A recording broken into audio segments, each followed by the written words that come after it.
Again, if you are just joining us, we're going to get started in just a second. It is at the top of the hour here, so we'll get started soon. But again, thanks for joining us. We're going to be talking about how to use real estate and other tax strategies to get free money for college. I'm Lance Morgan. Super nice to have you on here. We have a huge group and counting. Looks like everyone is joining in. We had over almost 800 people register for this webinar, and I know everyone is just getting logged in now. So I just want to give everyone a minute to get logged in. But go ahead and put in the chat where you are from, and put in the chat if you are excited to learn how to get free money for college. Put that in the chat. Tell me what you are the most excited to learn about.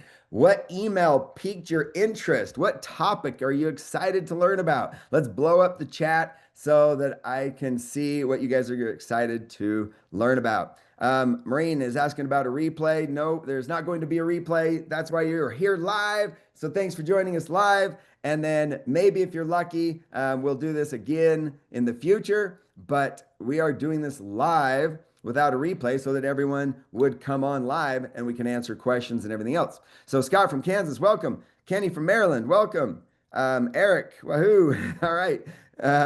Alessa, Baton Rouge, Thomas, Carbonell, hello, Tomas. Good to see you, Tomas. Grapevine, Texas, 16-year-old. Matthew from New Jersey. Yamini from Atlanta. Matt from California. Cut out those taxes. Yes, amen, Matt. All right, Susan from Pennsylvania. Manjusha from Savannah. We've got Jalessa paying for LSU. Oh, we need to help with that. Tammy from Pennsylvania. Jennifer from Seattle. Daniel from California. Dolly from Sacramento. Chris from Connecticut. Kipling from DFW. Veronica. Okay. All right, I got way behind on the chat. Holy cow. Okay, looks like everybody's getting in. I got a little behind on the chat. I'm going to just dive right into it. Keep putting your comments in the chat. Excited to have you on here. Welcome. If I didn't say your name, I apologize, but welcome. Thanks for joining us. And I am excited to dive into this topic. So I want to just dive right in, if you don't mind. Let's get started. So let's talk about how to use real estate and other tax strategies to get free money for college. I know that's a big promise, a lot to talk about. My name is Lance Morgan. Nice to meet you. If you've never been on one of my webinars before, thanks for joining us. We like to have a lot of fun, fill you with lots of information, and answer all your questions. So thanks for joining us live. It's probably pretty obvious why I'm pretty passionate about this topic of getting free money for college, reducing the cost of college, helping kids pay for college, because I have 5 lovely kids, with the 2 oldest in college, with the next 2 in high school, and my little guy is in elementary school. So I'm going to be doing this for a while, and I am in the thick of it as we speak. So I have been passionate about this topic for a long time. In fact, I actually left the IT industry and got into the financial services industry, trying to learn some strategies on how to best save and pay for college, as well as, make sure I was on track for retirement and everything else. Just became really passionate about the topic of finance. However, what I found and what I'm going to share with you on this webinar, I did not learn in the financial industry. In fact, that's why I called my company College Funding Secrets, because everything that I have learned, I did not learn in the traditional financial industry. And so my mission as a company is to help every family send any student to any school of their choice without having a negative impact on their retirement. Every family, that means high-income families, low-income families. In this particular webinar, we are going to talk about how high-income families can get free money for college, even though you think you don't qualify for financial aid. Any student means that whether your students are exceptionally gifted students or gifted in other ways. I have 5 kids. I know that some of them are gifted in other ways, maybe not as academically gifted. Any school, I don't want to just say, oh, you can get free money if you go to this school. We want to show you how to maximize the free money from all the schools. And of course, we want to do this and help you to not have a negative impact on your retirement. So you can actually help your kids pay for college without having a negative impact on your retirement. I know that's a lot, that's a lot to accomplish. So we're going to dive right in and show you how to do it. We're also going to talk about why you shouldn't pay for college with 529 accounts, cash flow, or whole life, or savings or retirement. But instead, you should use real estate and other tax strategies to get free money for college. That is the goal, is to maximize the free money for college. Okay, so we are going to use real estate in this webinar to show you, as well as some other tax strategies. But there are 10 reasons why you might want to own real estate: cash flow, appreciation, depreciation, tax savings, mortgage pay down, leverage, meaning you can borrow against it, lifestyle asset, if you've got a condo or a cabin in the mountains on the lake, tax-free retirement income that you can use for retirement, multiple exit strategies. But here's the one that most people don't think of: free money for college. And I'm going to explain how that works. In addition to, of course, leaving a legacy. Leaving real estate to your kids is a great way to pass on to the next generation. Okay, so we are going to be using this case study in the webinar. We're going to be talking about a very typical family that we work with every day. We work with hundreds of families every year, and it's very common that we have two parents, two students, maybe a senior in high school, sophomore in high school, very straightforward, maybe high income. Okay, high income, maybe $350,000 a year, paying $62,000 a year in taxes, maybe more. We've got lots of clients paying, earning over $1 million a year, and we've got clients making under $100,000 a year. Again, we want to help all families, but I want to address this high income family that doesn't qualify for traditional financial aid. Maybe they have $100,000 in a brokerage account, taxable brokerage account. Maybe they have like $100,000 saved for college, and maybe they have $500,000 of equity in their house. By looking at that screen, how many of you think they're going to get financial aid? Put it in the chat, yes or no. How many of you think this family is going to get any financial aid from your typical school? Anyone think so? Anyone think so? Put it in the chat. Where we at? Nope, not from FAFSA. Says nope, no way. All right. No chance. And no chance, never, unless smart. Okay. All right. Let's get into it. Let's dive into the details and explain what the problem is. Let's look at this family. Now, I'm using our proprietary software that we built to simulate the FAFSA and the CSS profile. Okay. This family is from Texas. That will help us calculate in-state and out-of-state. There's 4 people in the family, 2 parents, 2 kids, okay? This family makes $350,000 a year, all right?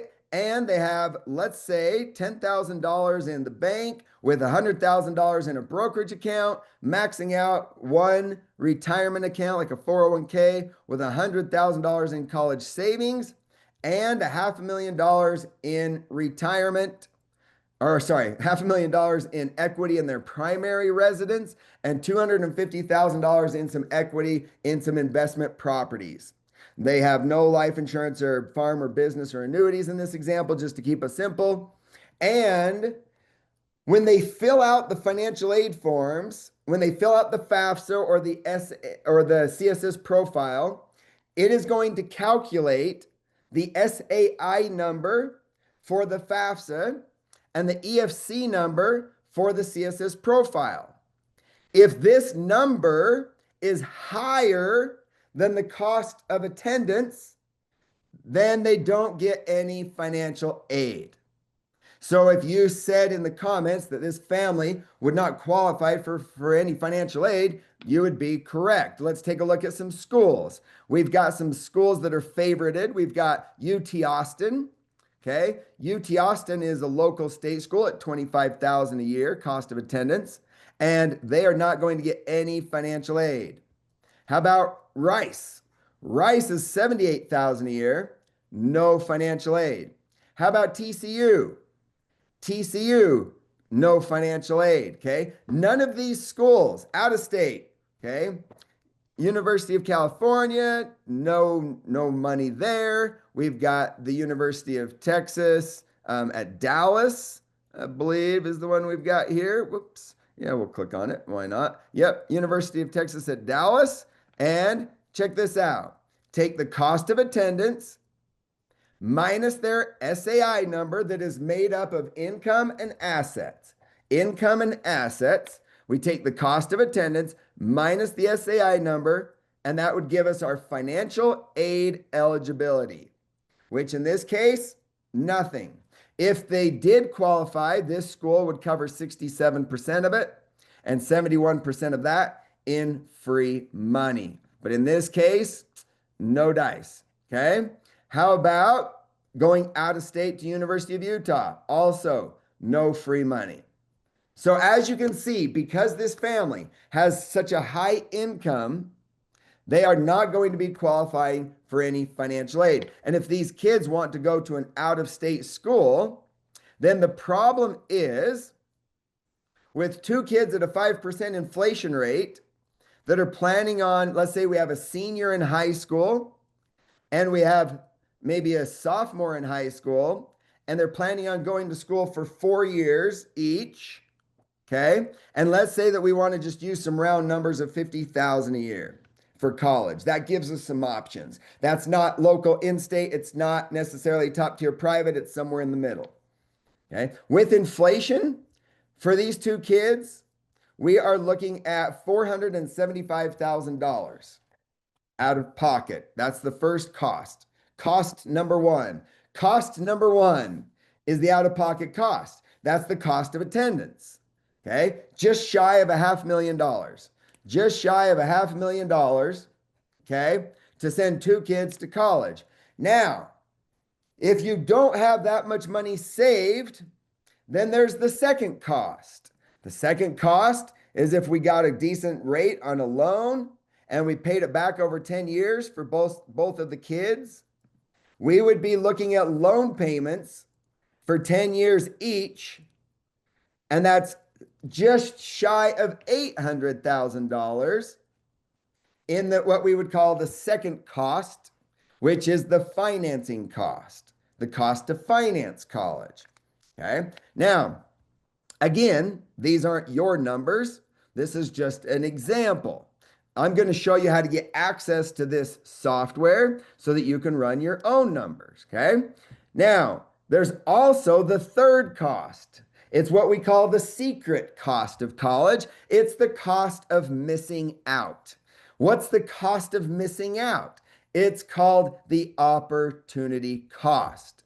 The opportunity cost is that if I help my kids pay for college, instead of investing in real estate or something else where I could get a 10% return over the next 20, 21 years, then this interest, this 10% interest, is the interest I'm not going to get by helping my kids pay for college. That is the cost of missing out. That's the interest that I'm not going to have earned towards my retirement.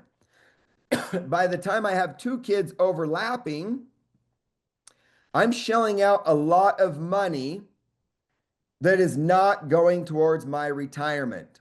So this opportunity cost column is for you to show your kids so that they can have a better appreciation of the sacrifice that you're making to help them get the education of their dreams, right? Now, I'm not saying that you shouldn't help your kids pay for college, but this is the impact over the next 20 years on your retirement to help two kids go to a school that costs about $50,000 a year. We're not talking about getting a master's, law school, medical school.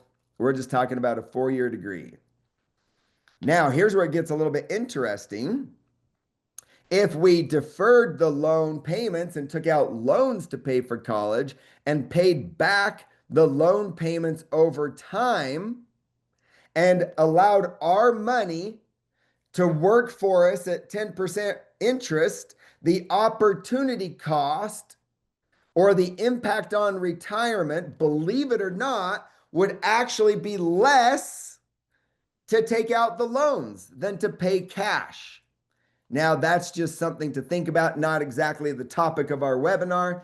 So I don't want to spend a lot of time on this, but something to think about. You'll hear me say this many times in many of my webinars, but how you pay for college is 10 times more important than how much you pay, but we don't want to pay any more than we have to. So how many of you would like to learn how to get free money for college so that we don't have to reduce our retirement by that much. Anyone ready to learn how to get free money for college? Eric says yes. Awesome. Matthew, yes. Adrian, yes. Bailey, yep. All right. Yep. Yes, please. Thumbs up. Yes, please. All right. Perfect. Okay. Let's dive into the good stuff then. Okay. 2 ways to get free money for college. First, there's need-based financial aid that this family doesn't qualify for. Then there's merit-based scholarships. Okay. Here's how it works. Everybody is somewhere on this grid. Okay. Maybe you're right here in the middle. And if you're right here in the middle, your goal is to work into this bottom left-hand corner. The first and the obvious that you're probably already familiar with is what we would call merit-based scholarships. Now, that is the responsibility of who? The responsibility of the students. Okay? The student needs to get good grades. They need to get good test scores. They need to do something in the community to stand out on an application and an essay, right? They really need to be that exceptionally gifted student. So we want to help these students that are gifted in other ways to become an exceptionally gifted student. I highly recommend everyone work with somebody that specializes in admissions and finding those scholarships that the student is going to qualify for. All right. However, on this particular webinar, I want to focus on what we call financial positioning. Now, a minute ago, I showed you this high income family with savings, with college savings, with brokerage accounts, equity, real estate properties. Okay. They had a high EFC or SAI number, didn't they? That means they might be able to leverage that high number to actually get more scholarship money. I know it sounds crazy, but yes, if you do have a high number, you can actually use that to your advantage to get more merit-based scholarships from the schools if you choose the right school and that school wants your student and has merit-based money to offer. The second option is we want to lower that number.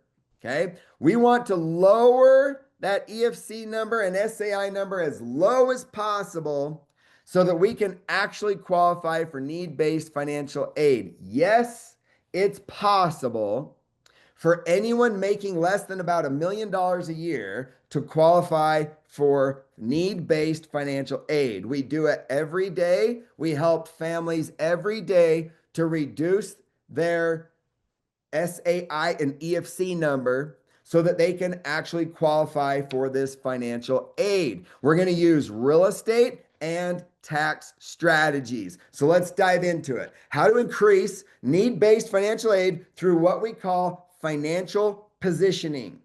Financial positioning is the secret. There are 2 ways to lower your SAI and your EFC number. Again, the SAI number is calculated when you fill out the FAFSA. The EFC number is calculated when you fill out the CSS profile for a lot of your private schools, okay? The first way is to reposition your assets.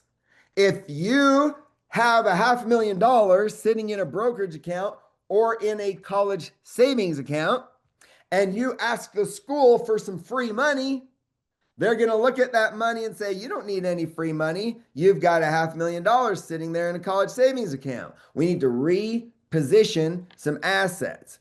The second option, the second way to lower your SAI and your EFC numbers, to lower your income on paper only. I'm not saying it's time to retire.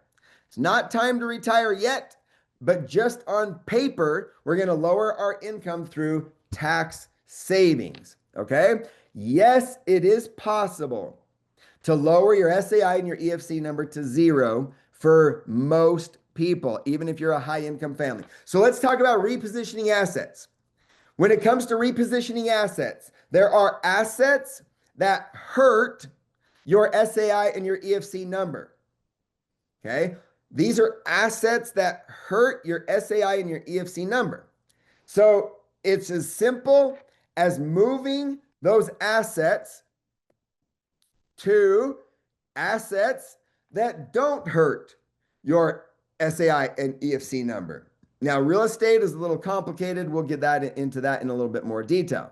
But there are ways to reposition assets so that they don't count against you, and it makes them kind of earmarked for retirement instead of college. It's ethical, it's legal. It's just like these billionaires that aren't paying any taxes. It's legal and it's ethical. You just have to know the rules, and you just need to learn how to play by the rules. Okay, so how do we lower your income? That is the secret. Lowering your income is the secret, because just by repositioning your assets, if you still have a high income, you're going to have a high EFC and SAI number.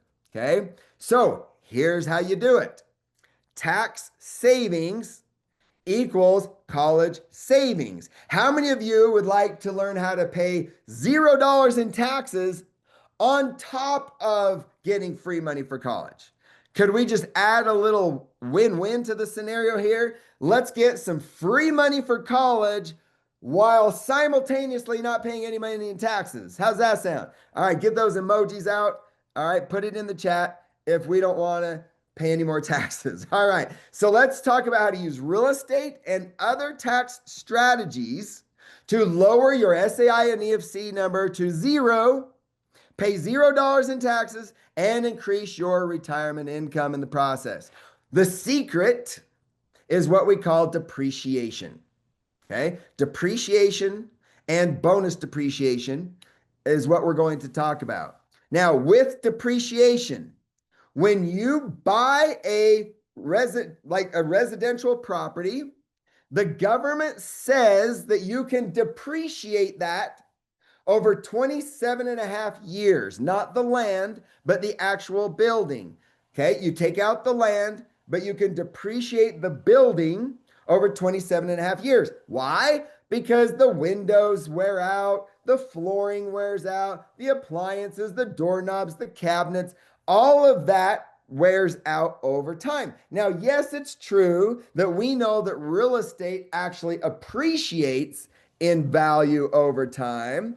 And that's why we love this particular asset class, because we get tax benefits from the depreciation, but it actually is an asset that appreciates. You could also go buy yourself a G-Wagon, or for me, it would be a big F-350 truck, and you can depreciate that as well, but it actually does depreciate in value, whereas the real estate actually goes up in value. So for example, a $275,000 house with $10,000 tax deductions every year over 27 and a half years, that is the tax deductions. Now, this is great. That's fine. I mean, reducing your income by $10,000, that's great, but that's not what we're looking for. We need to reduce all of our income, right? So here's the secret. One of the secrets is called a cost segregation study. Now, this short 30-second video clip will explain it. This is a cost segregation study. It's a PDF document that's roughly 30 to 40 pages long, and it is the #1 tax saving strategy available to real estate investors in America today. If you don't know what a cost segregation study is, the way it works is really simple. Imagine you bought a $275,000 single-family home and we're renting it out as an Airbnb. Now, using typical straight line depreciation, you'd be able to depreciate that $275,000 over 27 and a half years. And so for easy math, that means you could take a $10,000 deduction every single year for 27 and a half years against your income. Pretty cool, right? It gets better. With the cost segregation study, our team of licensed engineers, CPAs, and general contractors goes in and breaks your house down into its individual components. So think doors, windows, frames, cabinets, flooring, siding. We'll break it down to the nails if we have the data. Now, each of those individual assets has a different useful life, meaning a different depreciation schedule as defined by the IRS. And most of them are shorter than the 27 and a half years that you could depreciate your entire house over. Meaning the net result to you as an investor is instead of taking that $10,000 per year deduction, you could take as much as $100,000 or more as a deduction against your income in year one. Now, listen, obviously every property is different, and I don't know your unique situation, but these results are not uncommon. We track these results meticulously, and our average client sees $191,645 in year one as a deduction after completing a cost segregation study. Okay, so we take cost segregation studies plus this bonus depreciation, which thanks to the big beautiful bill was just brought back at 100% and is now permanent, which means that we can actually take the purchase of a real estate property, run it as an Airbnb, and we can actually depreciate through bonus depreciation that property off of our income. It's called the short-term rental loophole. It allows us to operate a property as a short-term rental property, okay, an Airbnb, and it allows us to reduce our active income, meaning W-2 income, and your 1099 income. You do not have to be a real estate professional if it is used as an Airbnb. That's the loophole. That's the benefit. Okay. There's the code section if you want to take a screenshot for your CPA.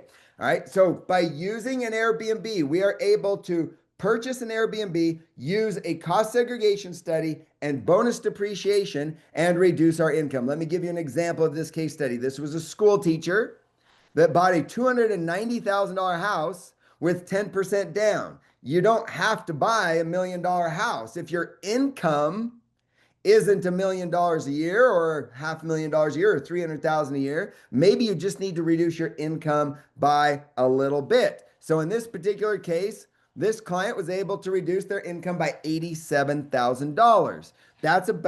It's about 30% roughly of the purchase price, with the land being the biggest variable, plus a little cash flow on the side as well. Okay, so here's some easy math for $1 million, 20 to 30%, okay, with land being the biggest variable. That means a $200,000 to $300,000 tax deduction.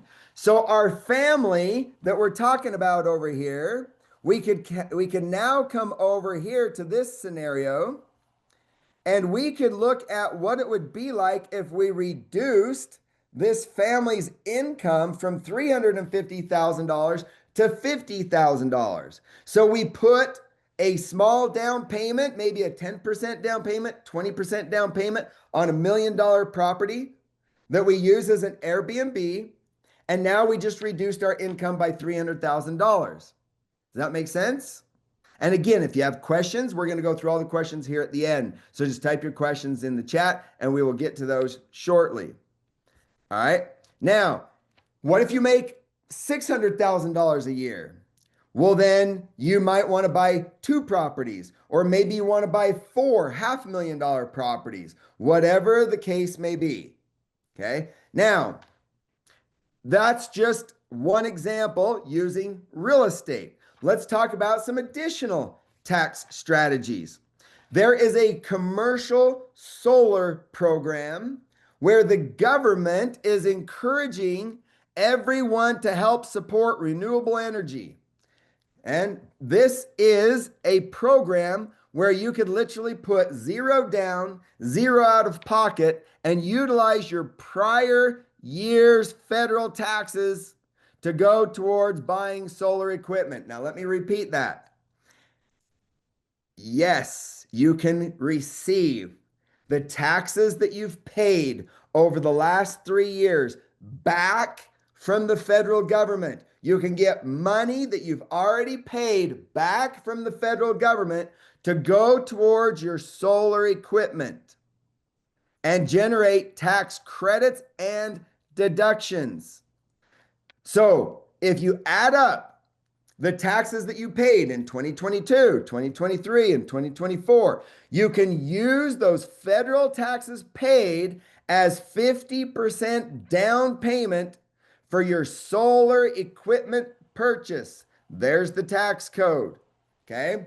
You can also claim depreciation deductions up to 75% of that equipment. Okay. And you also get a loan for the other 50%, a 0% interest loan, and the lease income covers the loan payments. But just to show you how this is done, you don't even need to do an amended return. You simply fill out a 1045 form, and the money that you've already paid the government gets sent to the solar company. So, just as a summary, it is a turnkey solar leasing business. There are already big businesses that have agreed to a 50-year contract that want this solar equipment. So you're going to purchase this solar equipment and lease it to these businesses for 5 years.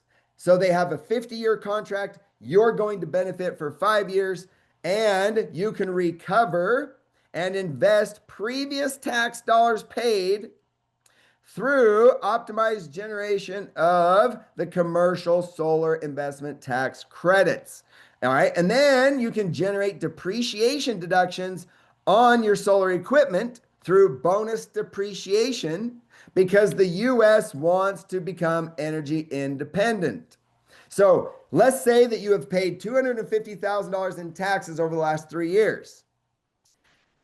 That would be, then you would get another loan. You would get a loan for $250,000 because this would cover 50%.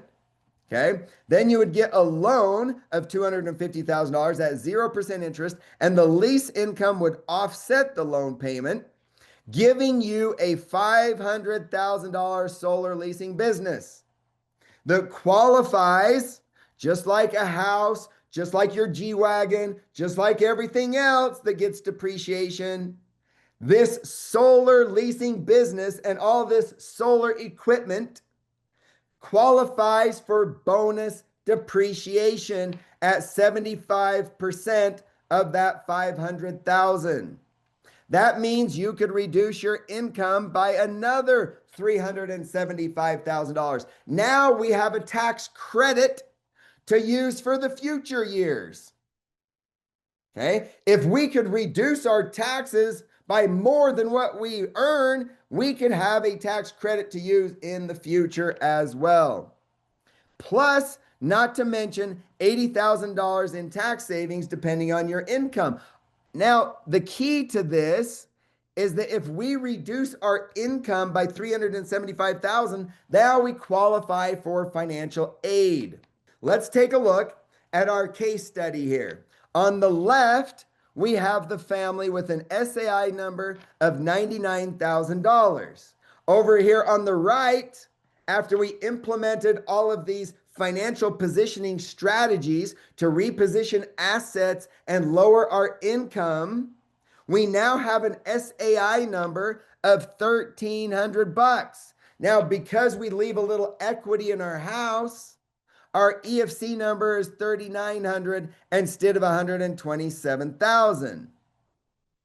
So yes, through financial positioning and tax strategies, you can reduce your SAI and EFC number. What does that mean when it comes to the cost of college?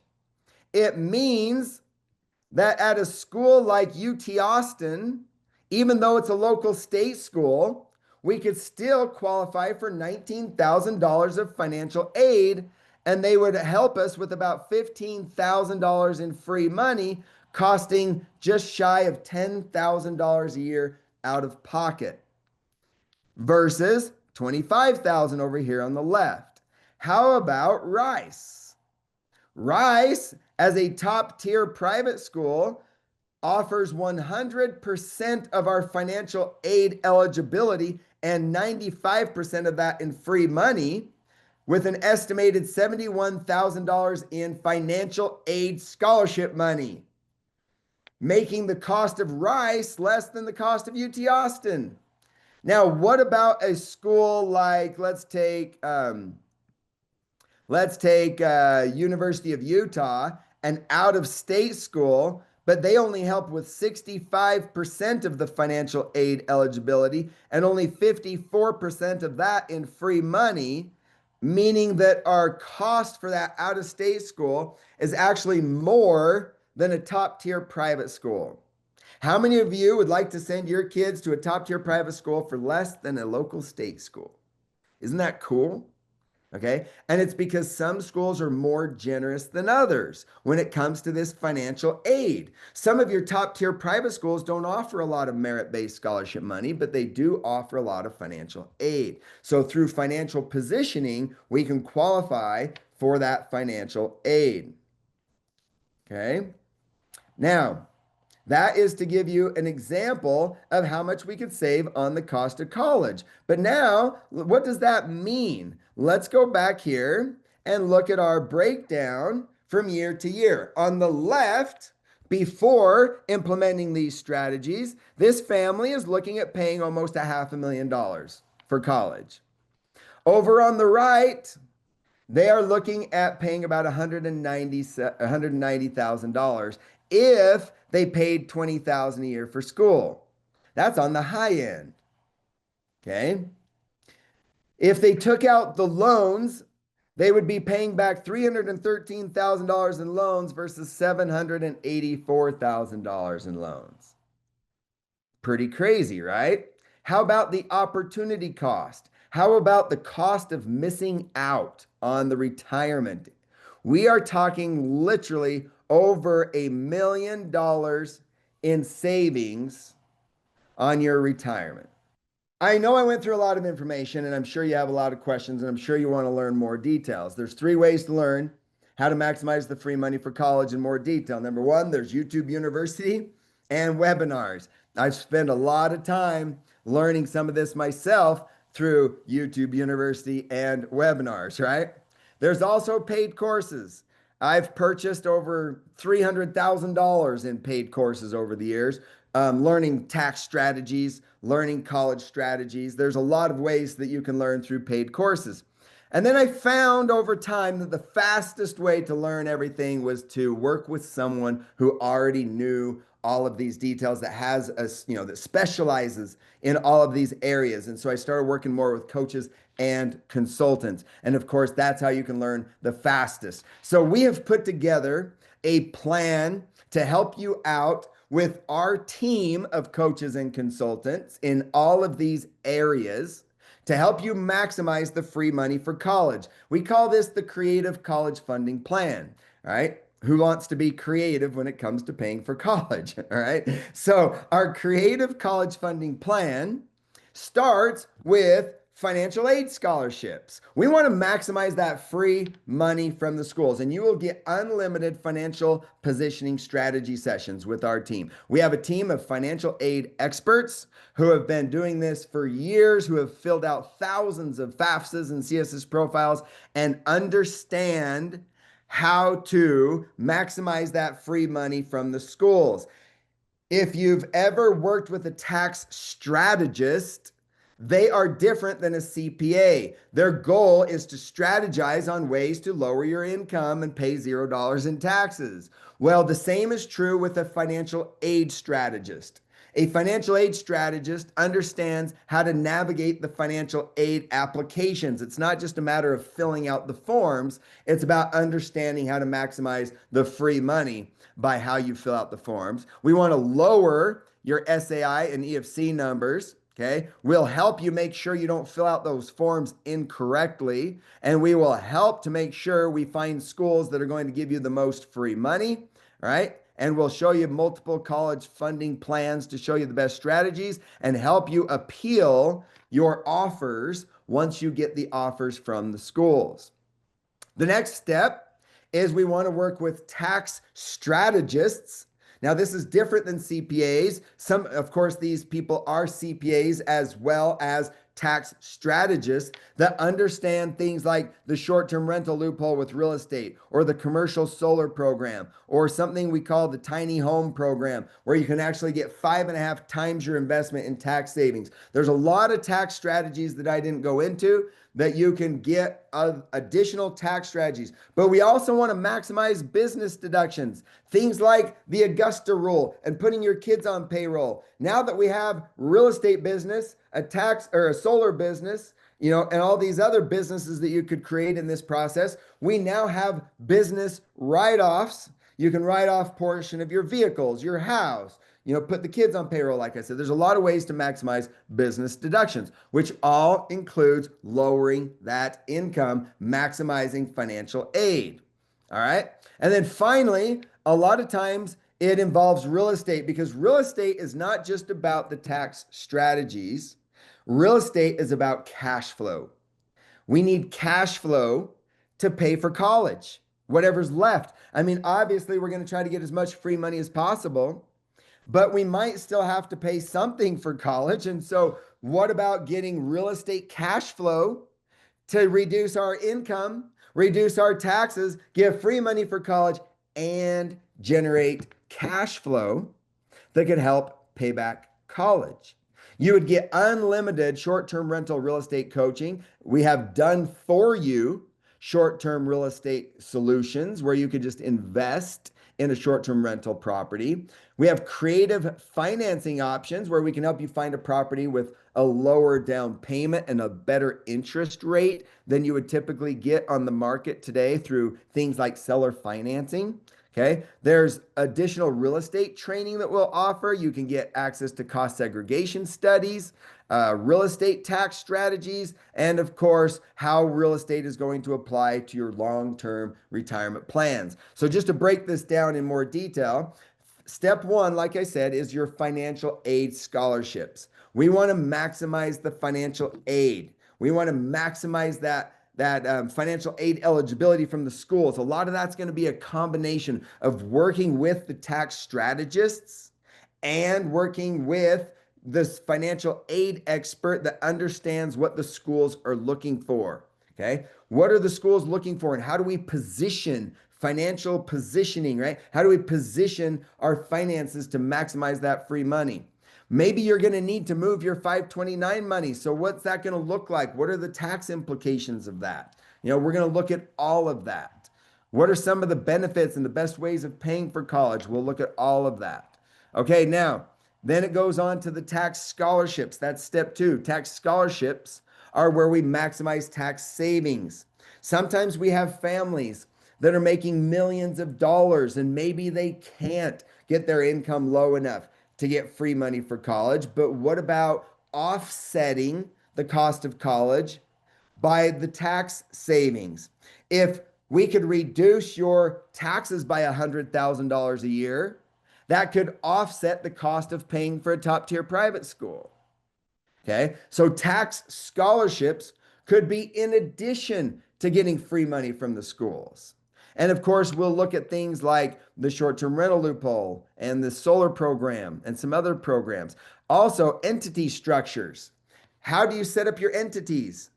Do you use an LLC? Do you use an S Corp? Do you use a C Corp because you're planning on selling in 5 years? There's a lot of things to consider that we can help you with. Finally, the real estate tax scholarships. How do we use real estate to get free money for college, right? We have done for you options. We can help you find properties that would make a good short-term rental property. We have creative financing options. We can also help you with your long-term plans. Let me go into this in a little bit more detail, okay? Our team has over $50 million in short-term rental assets. We offer an 8 to 12% cash-on-cash return, and we have over 200 properties. Our properties are spread out throughout the United States, okay? Ranging from about $300,000 to $5 million. And a lot of this is done through creative financing where we can get lower interest rates and better terms. We don't just throw these properties up on Airbnb like this, but instead our properties look like this, okay? Our properties create an experience. Our properties are at the top of the market when it comes to short-term rentals, okay? They put in the putting greens, and they put in the pools and the sports courts, the pickleball courts. Okay, they make these properties stand out on Airbnb, and then you get monthly cash flow, equity, and 50 to 100% of the tax benefits without any of the hassle, without any of the stress. You are just an investor in these properties. Okay. Meaning, if you're a busy W-2 earner and you don't have time to navigate the short-term rental game or the Airbnb game, you can literally invest and take advantage of these tax benefits. Let me give you an example. Let's say you invested $100,000 and you held it for 7 years. The tax depreciation could be around $118,000. That means you could reduce your income by $118,000, which is saving you about $43,000 in tax savings. You could get a preferred rate of 8%, meaning you just get a flat 8% return every month, no matter what happens to the, whether the short-term rental is profitable or not profitable. You get a flat 8% because some of these properties are profitable in the summer. Some of these properties are profitable in the winter. Okay. That would be $56,000 over 7 years. Who knows how much the value of the real estate is going to go up, but let's just say you get a little benefit of the value of that equity, the appreciation. That is a total of $116,000 over 7 years, in addition to the $100,000 you still have in the house, right? So that is a total of $216,000 that you have after 7 years. So after 7 years, you basically turned $100,000 into $216,000 for an 11.6% return. Not too shabby without having to be involved on the day-to-day basis with a short-term rental property. Now, what if we could add some college savings on top of that? What if we could use these strategies to add another $100,000 of college savings? If we add another $100,000 of college savings, now this becomes a very, very good return on your investment. So we're not just talking about reducing taxes. We're not just talking about getting free money for college. We're talking about getting a good return on your investment so that we can actually help our kids pay for college without having that negative impact on our retirement.